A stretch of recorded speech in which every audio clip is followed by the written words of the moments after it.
సురేశః. సుర మరియు ఈశః కలిపితే సురేశః. సుర అంటే దేవతలు, ఈశః అంటే అధిపతి, నాయకుడు, ప్రభువు అని అర్థం. సురేశః అంటే దేవతల కన్నా గొప్పవాడు, దేవతలందరినీ నియంత్రించే అధిపతి.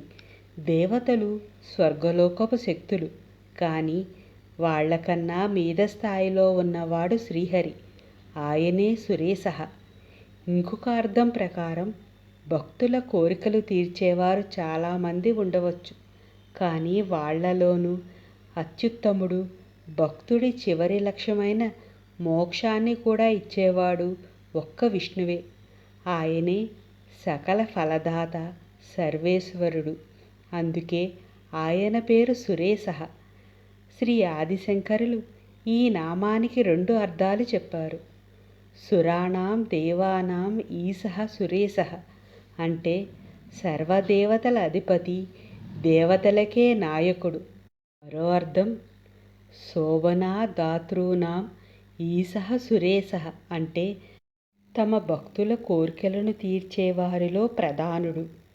భగవద్గీత 10వ అధ్యాయం 2వ శ్లోకం ప్రకారం దేవతలు మరియు మహర్షులందరూ నా ఉద్భవాన్ని పూర్తిగా గ్రహించలేరు.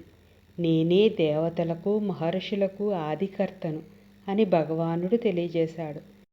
ఈ నామం భక్తులకు శుభం ప్రసాదించే వారిలో సర్వోన్నతుడు, మోక్షాన్ని ప్రసాదించగల ఏకైక పరమాత్మ ఆ శ్రీ మహావిష్ణువే అని స్పష్టం చేస్తుంది.